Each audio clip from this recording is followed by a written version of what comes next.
पाकिस्तान में जो एससीओ की मीटिंग होने जा रही है, पाकिस्तान ने इंडियन प्राइम मिनिस्टर मोदी को भी इनवाइट किया था। अब दूसरी तरफ इंडिया के फॉरेन मिनिस्टर डॉक्टर जयशंकर का बयान आया है कि पाकिस्तान के साथ कोई डायलॉग्स नहीं होंगे। इसी बारे में पाकिस्तानी अवाम खड़ी है मेरे साथ, उनसे जानते हैं कि वो इस बारे में क्या कहते हैं। जिस तरह से आपने कहा कि जिस तरह से आपने कहा कि डॉक्टर जयशंकर जो इंडियन फॉरेन मिनिस्टर है, उन्होंने जिस तरह से कहा है कि पाकिस्तान के साथ इस हवाले से अब कोई डायलॉग्स नहीं होंगे। अगर आपको याद हो 5-6 साल पहले जब इमरान खान प्राइम मिनिस्टर थे तो पाकिस्तान एक हवा में था और पाकिस्तानी प्राइम मिनिस्टर ने ये बयान दिया था कि इस बारे में इंडियन के साथ कश्मीर के मामले को लेकर या इंडियन के साथ अब कोई डायलॉग्स या टेबल टॉक नहीं होगी। तो अब ये उसका वो कहते हैं ना मकाफात अमल, आपने ये सुना भी होगा, जैसा करोगे वैसा भरोगे। तो उस वक्त कोरोना चल रहा था, पूरी दुनिया में कोरोना जो चल रहा था उसकी वजह से अब पाकिस्तान को IMF की तरफ से कुछ रिलीफ दिया गया था, कुछ माह के लिए रिलीफ दिया गया था कि आप जो अपना जो लोन देते हो, आप जो हमें टैक्सेस देते हो या आप जो हमें पैसे देते हो वो आपको थोड़े से डिले हम कर देते हैं, आप थोड़ा सा डिले कर दो इस पर। तो इसकी वजह से पाकिस्तान में काफ़ी बेहतरी आई थी, पाकिस्तान काफ़ी बेहतर हुआ था, पाकिस्तान की करेंसी जो है वो काफ़ी स्टेबल दिखाई दे रही थी। वो इसलिए कि बाकी दुनिया में जो थे वो कारोबार बंद था, बाकी दुनिया में जो इंडस्ट्रीज़ थी वो सारी बंद थी। एक वाहिद पाकिस्तान ही था जो पाकिस्तान में कारोबार चल रहा था और करेंसी अच्छी पाकिस्तान की उठी थी। तो वो कहते हैं ना मकाफात अमल है। उस वक्त पाकिस्तान ने ये कहा था, इमरान खान का ये बयान था कि हम इंडियन प्राइम मिनिस्टर या इंडियन गवर्नमेंट से कोई भी इस बारे में डायलॉग्स नहीं करेंगे। तो आज वही दिन आ गया। आज इंडिया की करेंसी कहाँ पहुँच गई है। आज इंडिया की करेंसी आप देखें दुनिया की 5वीं बड़ी करेंसी बन चुकी है। इंडिया की जो करेंसी है वो 19 कंट्रीज़ में आप चला सकते हो। तो इंडिया कहाँ पहुँच गया है। अब लोग कहते हैं कि यार इंडिया को ऐसा नहीं कहना चाहिए। क्यों नहीं कहना चाहिए भाई, जब आप मेहनत करते हो, जब आप एक कौम बनते हो।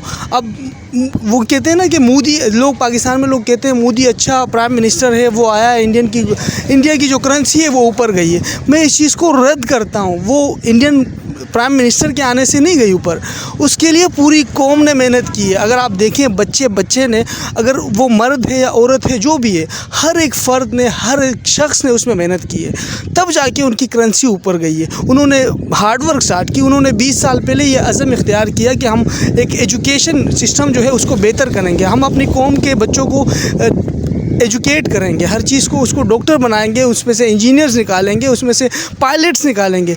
तो जब एक शख्स, मुल्क का एक ही बंदा जब डॉक्टर बनता है तो वो अपने नीचे हज़ारों डॉक्टर पैदा करता है, हज़ारों स्टूडेंट्स पैदा करता है। जब वो एक बंदा वहाँ का अगर वो इंजीनियर बनता है तो वो हज़ारों स्टूडेंट्स को इंजीनियरिंग पढ़ा सकता है, वो स्कूल में टीचिंग कर सकता है। तो उस कौम के बच्चे कभी बेकार ही नहीं बनते। हमारे यहाँ आजकल सबसे बड़ा जो हमारा ट्रेड है, हम जिस फील्ड में सबसे आगे जा रहे हैं उस फील्ड का नाम है बेगिंग, मतलब बेगर्स। हमारे भिखारी दुनिया में टॉप पर हैं। हम 14 अरब डॉलर की हम महाना, वो कहते हैं ना कि भीख मांग लेते हैं। तो ये चीज़ें, हम वो एक कौम बने आज और हम क्या बने, हम बेगर्स बने। बिल्कुल, जिस तरह आप देखते हैं ना, इस वक्त हिंदुस्तान एक लैंड ऑफ अपॉर्चुनिटीज़ बन चुका है।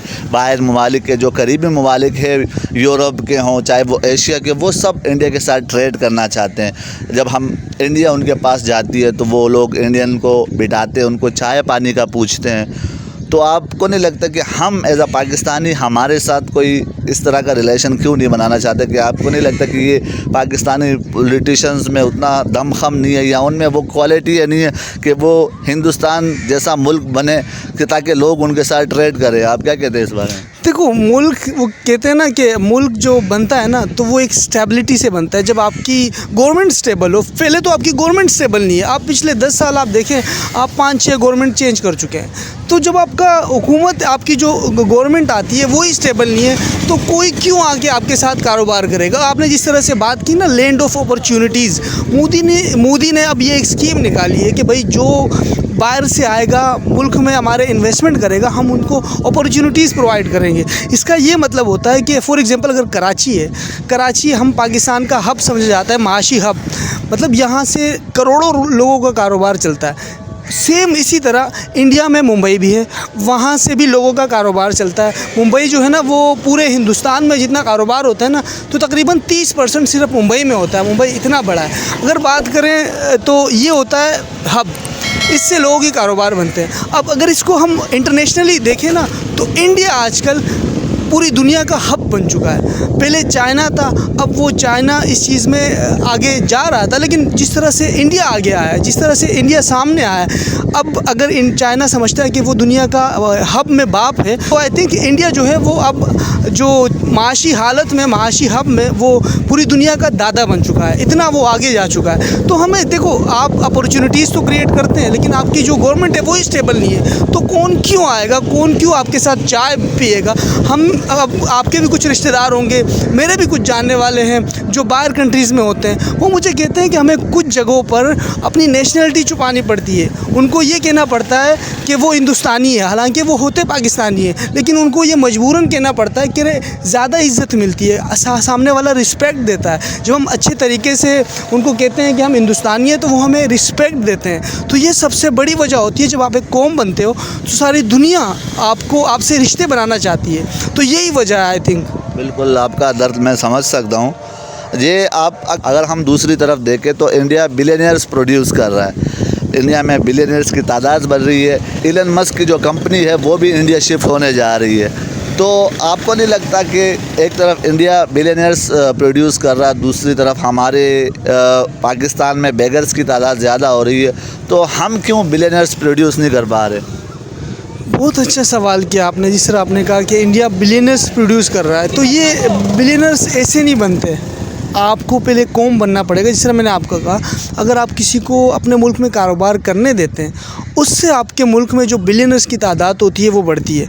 अगर हम देखें दूसरी तरफ पाकिस्तान के करीब में ही चाइना है, वहाँ अगर इस साल जो रिज़ल्ट आए हैं, वहाँ 25% बिलियनर्स की तादाद कम हो गई है।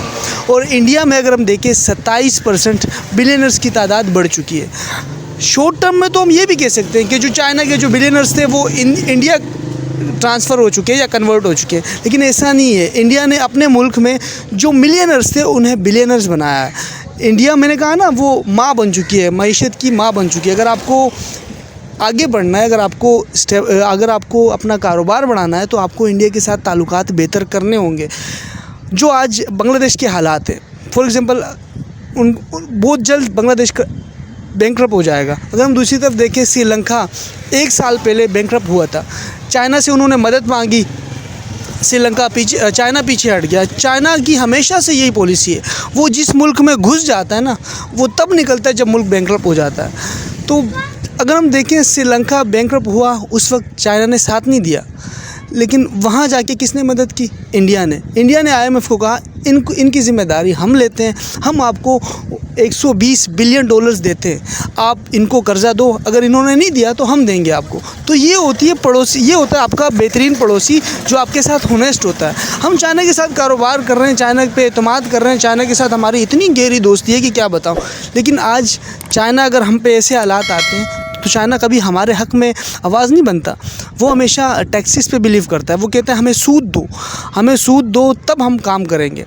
इंडिया ने बिना सूद के 120 बिलियन जो श्रीलंका को रिलीफ दिया, आई थिंक दुनिया को अप्रिशिएट करना चाहिए इंडिया को इस बारे में। तो ये सबसे बड़ी वजह है। अब सिर्फ आपने कहा कि एलन मस्क अपनी कंपनी जो है वो इंडिया में बनाना चाहता है, इंडिया लाना चाह रहा है, शिफ्ट करना चाह रहा है। तो जिस तरह से आपने ये कहा, इससे पहले आप देखें आईफोन का जो ब्रांच है वो भी इंडिया में खुल चुका है। हाइब्रिड मॉडल्स जो कार्स है वो भी अब इंडिया में बन रही है। तो बहुत सारे कारोबार ऐसे हैं जो अब इंडिया में जा रहे हैं। इंडिया महाशी हब बनता जा रहा है। अच्छा, मैं अगर आपसे यहाँ पे एक और सवाल करूँ, आज जो न्यूज़ आई है कि दुबई में इंडियन की जो IIT है, एजुकेशन जो IIT का सिस्टम है एजुकेशन का, वो स्टार्ट होने जा रहा है, तो आप उस बारे में क्या कहेंगे? ये होता है ना, देखो, जब आपके जो लोग होते हैं, आपके जो बनाए हुए लोग होते हैं, जब आप इनको तालीम देते हैं, जब आपके तालीम याफ्ता लोग आगे जाके कुछ करते हैं, तो दुनिया चाहती है कि भाई हमें ऐसे लोग चाहिए, हमें ये सिस्टम चाहिए जो इनके मुल्क से CEO बना है, जो इनके मुल्क से दुनिया गूगल का जो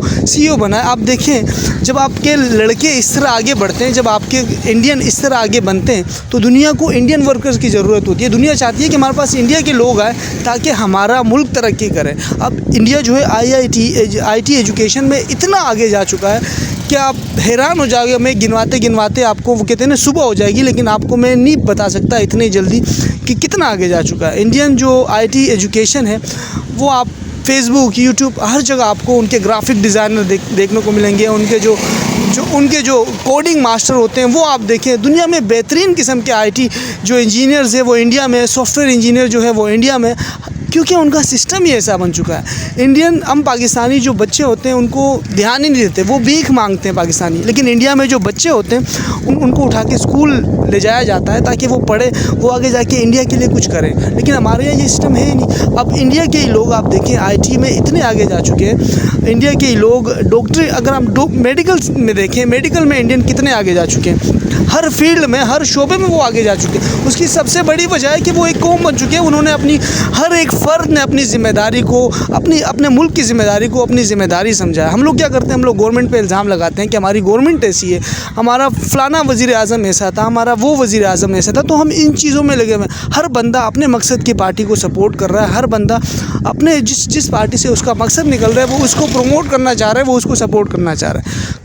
हर पाकिस्तानी ये भूल चुका है कि भाई हम एक पाकिस्तानी है।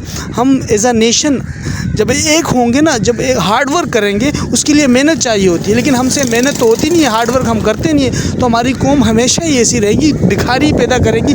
कभी कोई इंजीनियर, डॉक्टर हमारा आला दर्जे का नहीं बनेगा। जी, बहुत अच्छी बातें कही। आपका दर्द हम समझ सकते हैं। तो आइए नाज़रीन, एंड करते हैं इस वीडियो को। अगर आपने अभी तक हमारा चैनल सब्सक्राइब नहीं किया तो अभी सब्सक्राइब करें। अगर आपको ये वीडियो अच्छी लगी हो तो लाइक कीजिए, कमेंट कीजिए। मिलते हैं आपसे नेक्स्ट वीडियो में, तब तक के लिए अल्लाह नेगेबान।